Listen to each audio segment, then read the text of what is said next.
Welcome back to Vital Signs. If you're just tuning in, you're going to want to go to nowmedia.tv, click on shows, go to Vital Signs to catch the first half of today's show because it was epic. We talked about how to really take control of your financial health and well-being and live that life of purpose and meet your goals along the way. We are going to shift gears. As promised, I have Dr. Greg Eckel here, and he is truly cutting edge when it comes to all things brain health, regeneration, and peak human performance. And so I want to introduce you, Dr. Greg, welcome to the show. Thanks for having me. I'm really excited about this because something that I know you to be marrying, if you will, is leading edge research driven with traditional ancient therapies.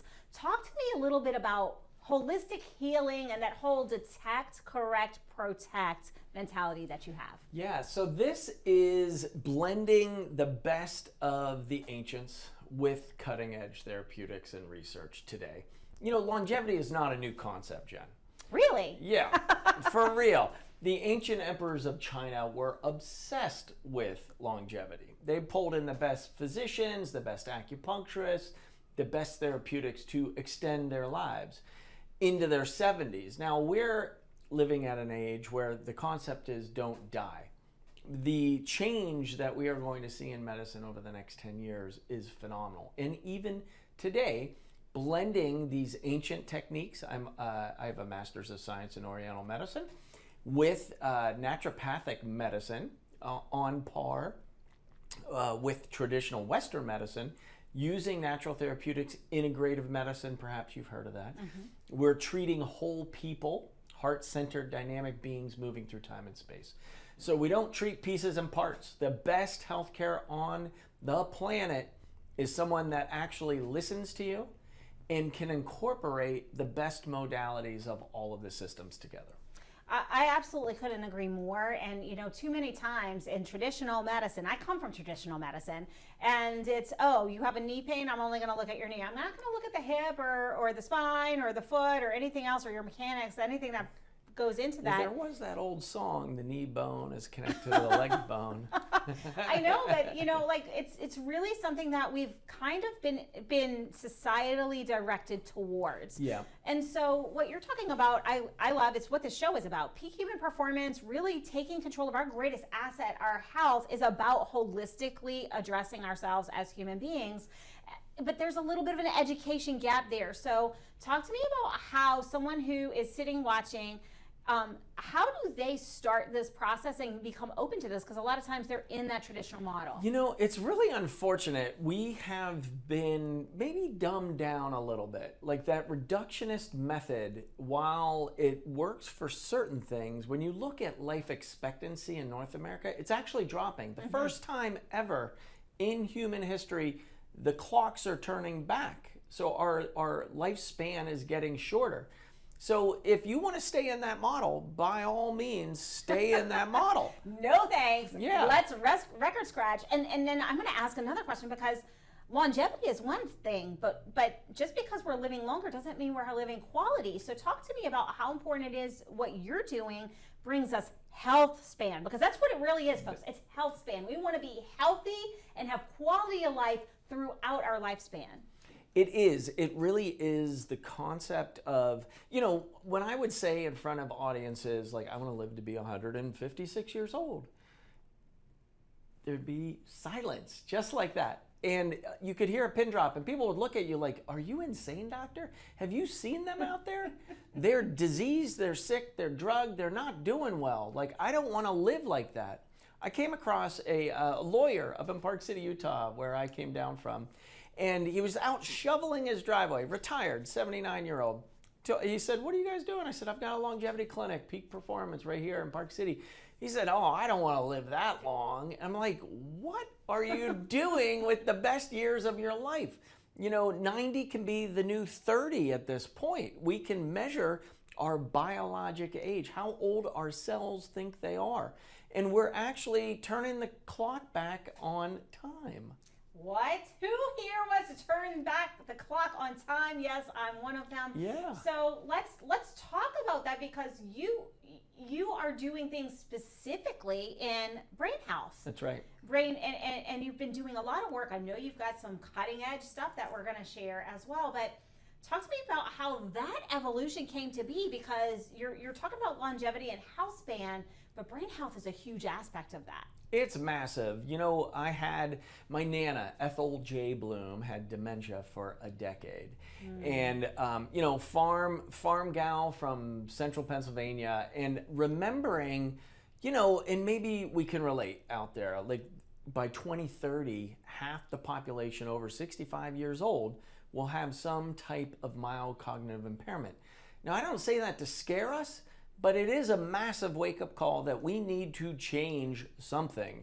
And we have found the things to change. Oh, tell me more. So it's the non-sexy stuff, Jen. You know, it is getting your sleep. You know, we wouldn't think about smoking a pack or two of cigarettes a day right now. But if you are not getting minimally 6 hours of sleep a night, it's like you're smoking a pack of cigarettes or two a day. Wow. It's massive on just lack of sleep. Then you get into quality of water. Are you hydrated? Again, not sexy, but very important foundational components here. Are you moving your body? The lack of inactivity, the immobility of our population is aging us faster. It's also not great for your brain. So what is good for your body is also good for your brain. We are showing in Parkinson's and neurodegeneration. Now these are, you know, it's that old adage, the person with their health has but one wish. Sorry, I blew that. The person who does not have their health has just one wish. The person with their health has 1,000 wishes. And that is the truth. You know, you may be experiencing or suffering with some disease or illness. In particular, I'm here to share a message of hope about your brain. You know, we get diagnosed with Parkinson's, Alzheimer's, dementia, mild cognitive impairment. Perhaps it was a traumatic brain injury.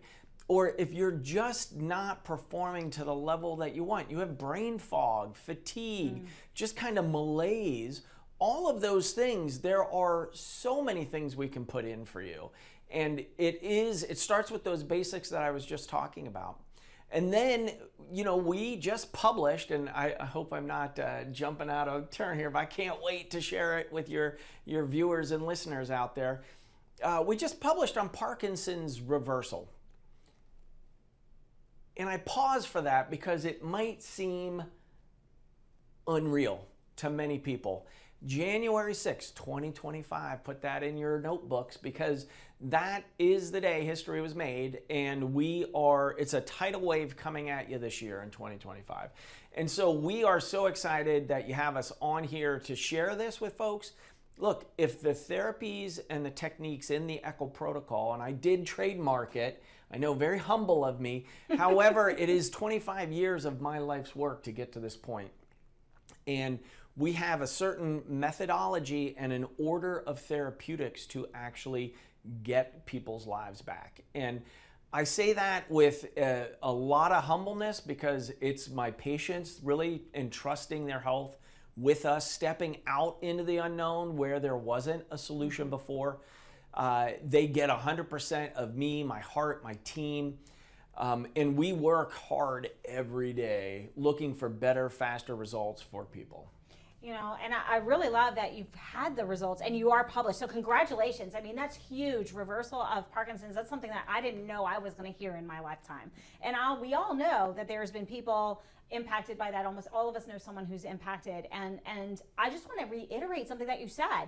Folks, it's not rocket science. The basics, sleep. He said if you're not getting more than 6 hours of sleep, you might as well be smoking 2 packs of cigarettes a day. You're having the same impact on your body. So sleep is so incredibly important. It's fueling our body, making sure we're drinking our water, because hydration is so key, and it's moving our body. So I don't want to jump, but I think the action steps are pretty clear so far. It's get your Z's in, make sure you're sleeping, get up and move, and it doesn't have to be elaborate. It could be walking, it could be doing like daily activities that are in motion. We were designed to move. We weren't designed to sit. And it's making sure you got your water in. Anything else that our viewers, before we break, can do today to sort of help their brain health along? Today, then nutrition is that other pillar there. And getting, one of the biggest things right now, seed oils. We need to get seed oils out of our diet. They are creating a ton of inflammation. They are destroying our cell walls and our mitochondria. So all of these chronic illnesses that we see today are mitochondrial dysfunctions. And we actually now have a test to measure that.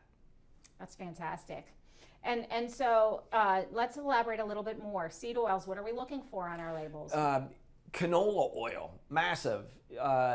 Vegetable oil. These are not to be consumed or cooked in. These are very cheap oils. Corn oil, canola oil, seed oils, vegetable oils, cottonseed oil, all of those. The basics are you can do coconut oil, you can do olive oil, you can do avocado oil because it has a high burn rate. But that's it. Those are it. When you go into 5-star Michelin restaurants, you would be surprised to how many of them do not have butter. Oh, I forgot butter. Butter also, because I'm a pro-fat practitioner with good oils.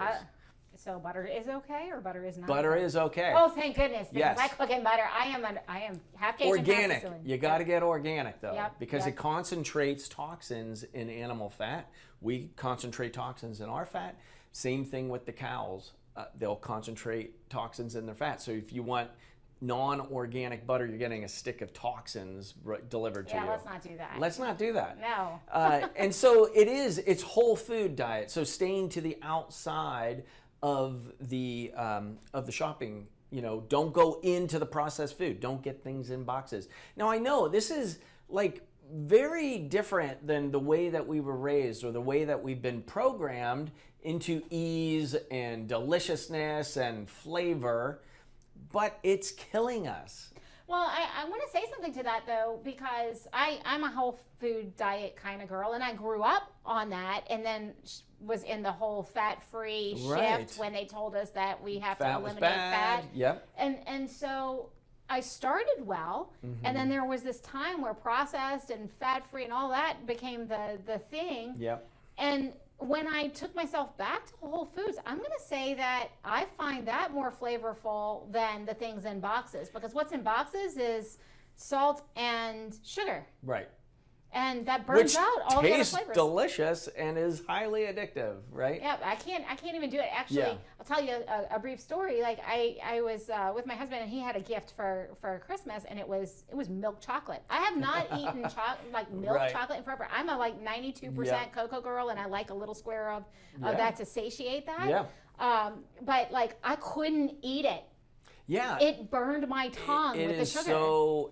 It is so turned up. So when you get off of the sugars, off of those processed foods, you do get your taste buds back. And then you can taste the sweetness in a carrot again. In celery has a flavor, believe it or not. And these things, when you, like a raspberry or a ripe blackberry is like heaven when you have cleaned out your palate back to reset. And we really do need to do that as a culture and as a people, because it's better for the planet, it's better for our health, it's better all around. It's amazing for your brain. Okay, well, you heard it here, folks. Get back to that clean diet. Let's make sure we're eating whole foods, avoid the packaged stuff. We will be right back after these messages to dive further into what we can do to be peak performing humans in our brains after these messages.